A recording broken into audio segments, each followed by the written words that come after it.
And welcome everybody to week 15 of the New England Patriots Premier Madden League team report.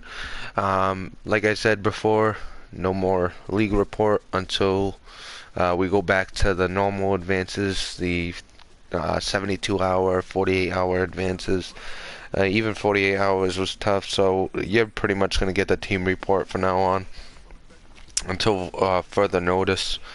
Uh, in this team report, we'll take a look at the game that recently got played. Well, not played, but simmed for us.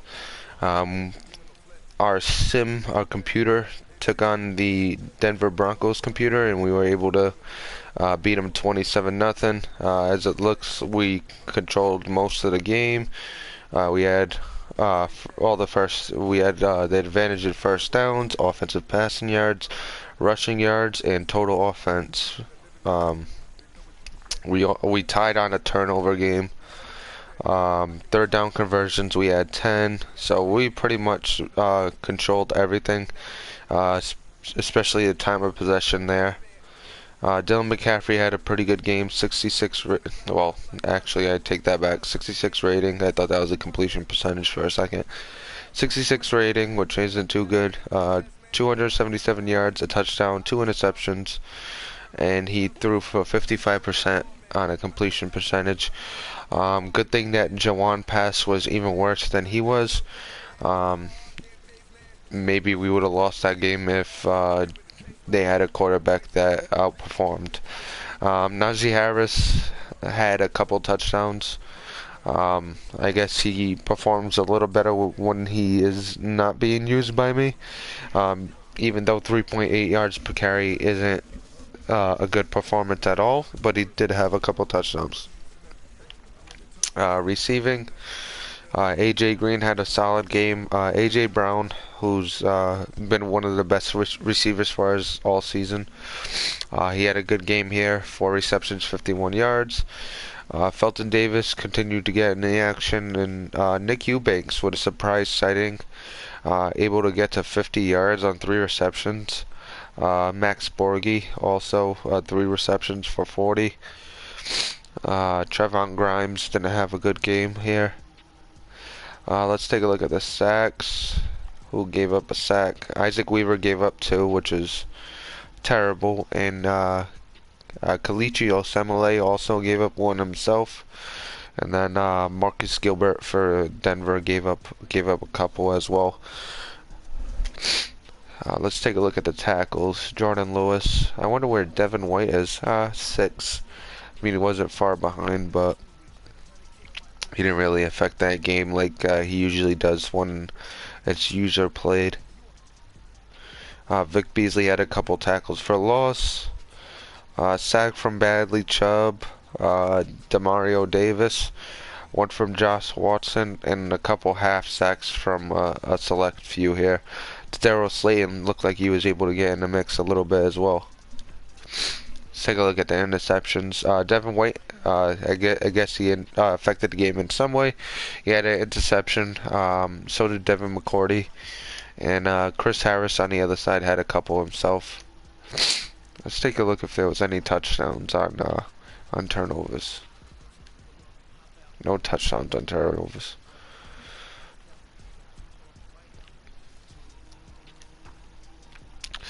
But yeah, I mean, not much to talk about when it's a sim game. We got the New Orleans Saints coming up. Uh, we were already talking in DMs. He can't play tonight, and he doesn't look like he could play late tomorrow. If anything, he would be able to play after I get out of work. If I could get here around 5 o'clock, then we would play. That is actually gonna be all up to what my girlfriend decides to do tomorrow. If she decides to go out with her friends from work, then I'll be free. If not, then I'll probably be busy, and he could either take the force win, or we could do a fair sim there. Since neither of us could find a time where we both could play, because I play late, he plays a little earlier. So we'll see what happens there. Maybe I'll do. You know what? I'll do a little scouting report on him now while I'm on. If you hear me pause, it's probably because I'm getting a little distracted by the Boston Bruins game that's on right now. All right, let's take a look. Aaron Rodgers seems to be having a decent season, even though um, the Saints user hasn't really played much. So a lot of this is CPU based, sim based stats. 20 touchdowns, 13 interceptions. So it's tough to tell what he likes to do. You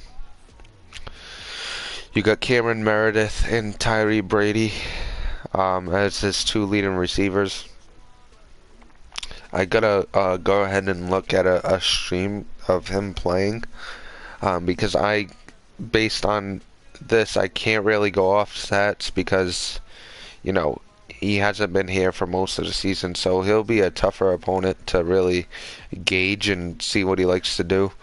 Um, so actually, it's really pointless for me to even try to do a breakdown because it's not really his stats. It's more of a sim-based stat there. What I'll do, actually, I wanted to do last video that I never got to, is look at the awards. Let's take a look at the yearly awards. See if we have any Patriots anywhere. MVP, I didn't think so. Coach of the Year, not a chance. Let's take a look at some AFC awards. Maybe we'll have some here. Offensive Player of the Year, have nobody there. Defensive Player of the Year, out of luck. Alright, Offensive Rookie of the Year, we finally cracked the code. Trevon Grimes is in 7th now, and Sean Shivers is in 8th.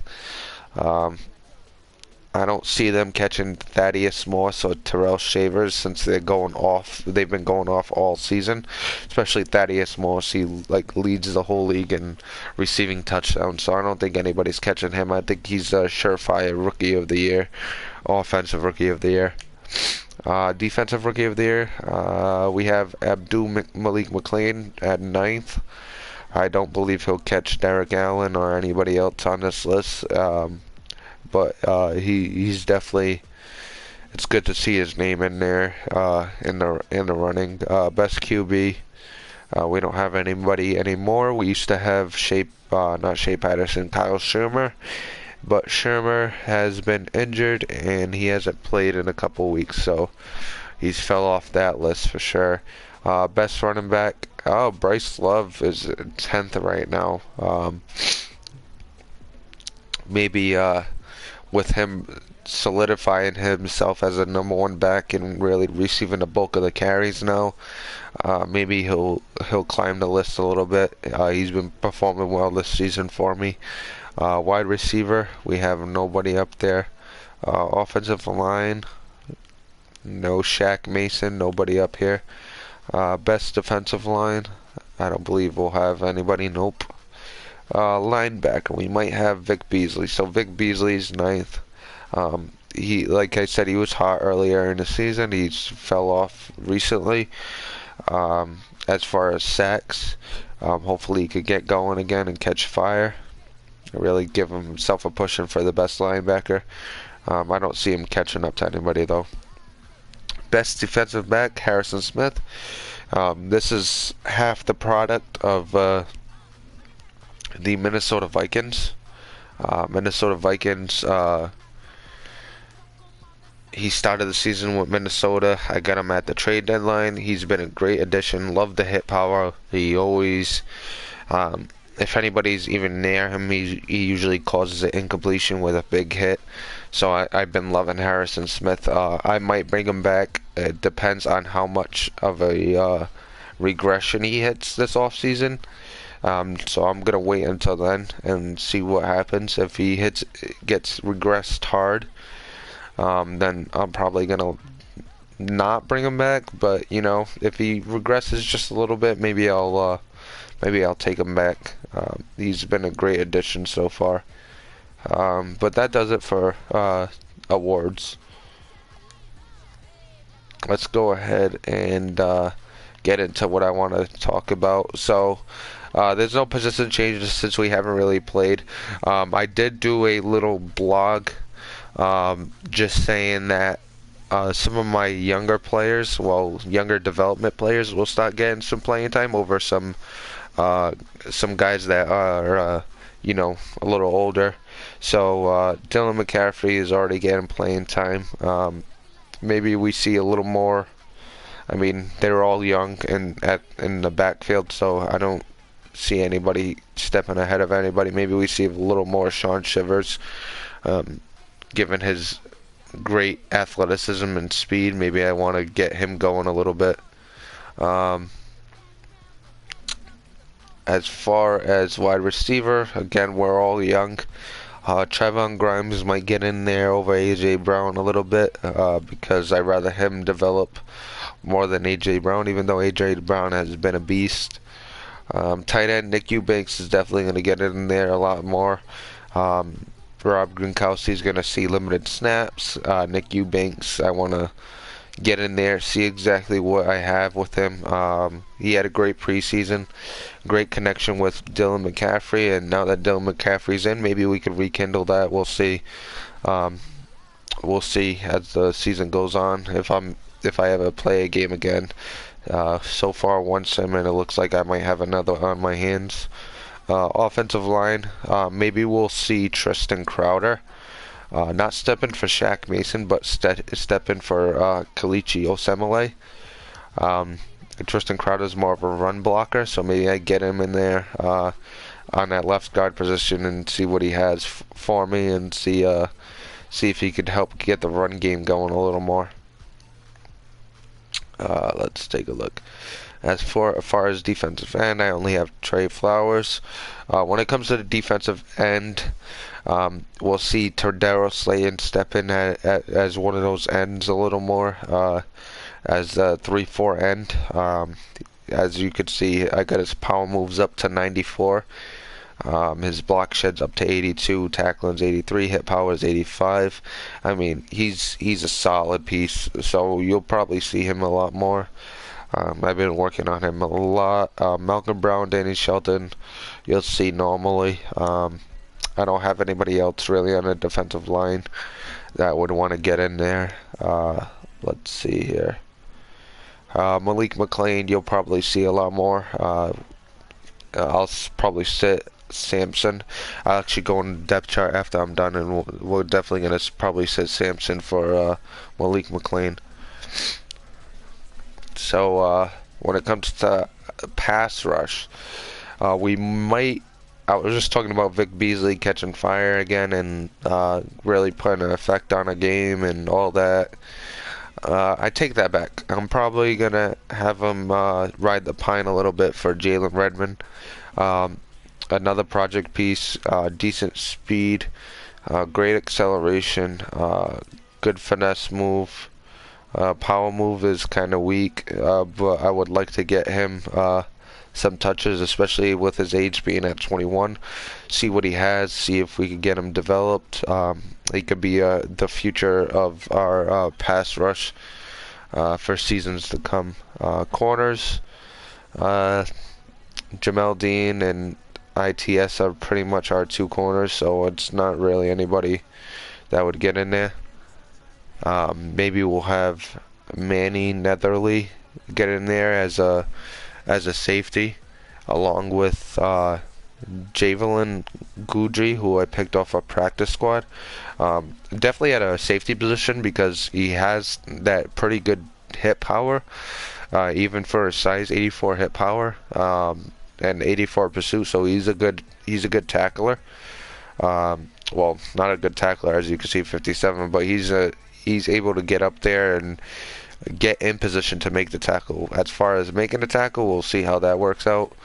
But I'd like to see him at the safety position, see if some of that hit power translates, and he has a little Harrison Smith effect. Let's take a look here. And then we got Miles Jones, who I might want to get in there. Devontae Davis, I got in there a little bit.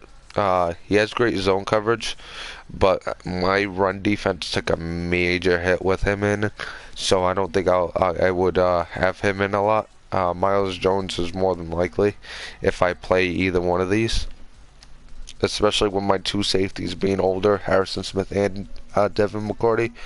But I also don't want to sit Harrison Smith too much because I don't know if that will affect his regression even more than it already would. But Baker, I'm not really worried about. He'll see the same time, if not less. But let's take a look at our picks. Since we're looking towards the future, we got one in the first, one in the second, two in the third, one in the fourth, one in the sixth, one in the seventh.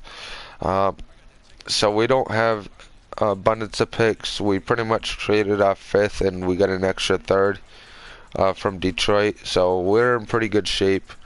Um, we could get a couple good pieces in here. We might focus on the offensive line. Let's go. We'll actually go into that now. So when it comes to center and right guard, I'm all set with Shaq Mason and David Andrews. They're both gonna be locked up, and I'll still have them. Um, I might want to look for the replacement. Tristan Crowder seems like he'll be the replacement for Shaq Mason so far, but I might need a replacement for David Andrews coming up since he is getting older and he's bound to regress soon. Also, I need a. I mean, even though Aaron Hagler has been playing well, Isaac Weaver's been alright.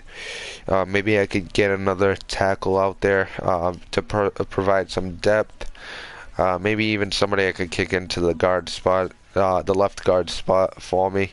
Um, there's definitely a few offensive line spots to still mess with there. When it comes to defensive line, I don't know if I'll draft somebody in this draft. Um, I think I'm more worried about the offensive line. I think I'm all set. Defensive line, I got Trey Flowers, who's signed for a while. I'm not worried about left end. That's probably where I'll have Daryl Slayton in. And even if I didn't have Trey Flowers, I still have Malcolm Brown, and I could probably get a plug-in for depth reasons, like Brandon Williams, who I picked up this season. Um, Especially since I run a 3-4, it's not as needed. As far as linebacker, maybe I need a linebacker. I don't really think so. I still have Josh Watson, who's a star development in 24. I actually might move him over to middle linebacker. Maybe kick out Jalen Redmond to that left outside linebacker spot. Let's take a look at his zone coverage because that's more of the spot where they're dropping back in coverage compared to the right outside linebacker who's usually rushing. So, I mean, his zone coverage isn't that good, and I really can't put anybody else there. So it looks like Josh Watson's going to be the answer there for a little bit. Let's take a look at my cornerback situation. Maybe I draft another guy to put on the side of Jamel Dean. I do like Isaac Taylor Stewart. I put a lot of work into him. So it's not like if I don't hit, I'll be screwed. I still have Isaac Taylor Stewart here, so I'll be all right. But it's a position of need. Defensive back is the position of need in general, including free safety and strong safety. Harrison Smith's older. I have Butter Baker, but Butter Baker's not top tier. He doesn't have a great development, so he's more of a second safety for a big nickel or a lower safety. In my eyes, I would still want a better safety than him. As far as free safety, I definitely need somebody. We'll see exactly what we have in the draft to choose from. Given Butter Baker is only 25, maybe I start to work on him a little bit. Throw some content towards him. Because he's pretty good. He's got good speed. Maybe I could work on his zone coverage. his man coverage, his play recognition, things like that. It's something I'll definitely keep in mind when next season comes along and I have my list of guys to give attributes to. I'll also start in the preseason instead of starting week 1 of the regular season, which will definitely help get these guys maxed out a lot sooner than this year. I mean, Jamel Dean, I just finished maxing out from content. Let's go to Jamel Dean. I just finished maxing him out with content, so I can't do any more content on him. He's close to getting a +1 on for XP here, though. So maxed out. I messed with his press. I messed with his zone coverage and his man coverage. Each got 5. So zone coverage went from an 83 to 88. I mean, man coverage went from 83 to 88. Zone coverage went from a 78 to 83. And then I had his press coverage go from an 80 to 85. Maybe I keep on working on that. Who knows? We'll see what next season brings. Maybe I keep working on press, but I throw in zone coverage and play recognition. Or maybe I work on his tackling and his block shedding and things like that to help with the outside run game. We'll see exactly which way I want to go with him next season. But one thing's for sure, he plays well now, so maybe I don't need to do any of that. As far as his coverage skills, we could just go for the tackling and all that, and really make him a better option in the outside run game. Anybody else I max out? I'm trying to think of if there was anybody else I might have maxed out. Let me take a quick look at my attribute. My attributes. Okay, I did max out somebody else already. It's on the defensive side of the ball as well. Abdul Malik McLean. So he's all maxed out as far as content attributes. I brought up his block shedding from 76 to 81. I brought up his pursuit from 73 to 78, and I brought up his, what else did I bring up? His pursuit, his block shedding, and I also brought up his injury. So he was at 84, now he's at 89. That was one thing I was worried about with him, is his injury rating. He hasn't played much yet, so it hasn't really shown yet.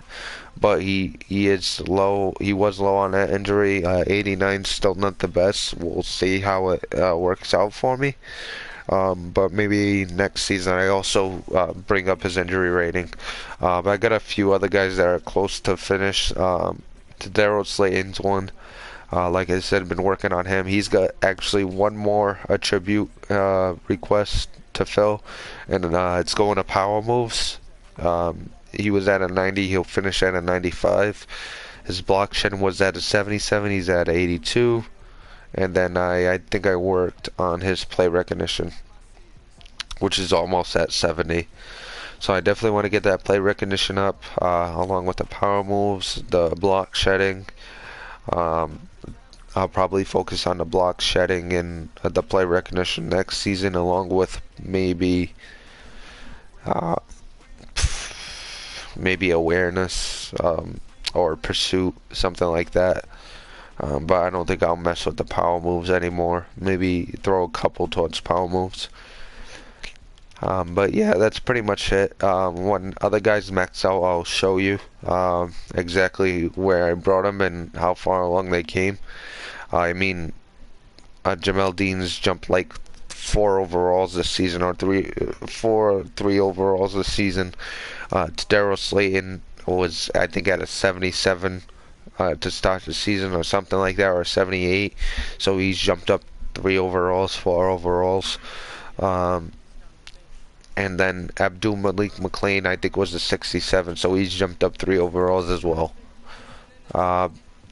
But as far as position needs, like I said, safeties, Defensive backfield and offensive line are probably going to be my two focuses.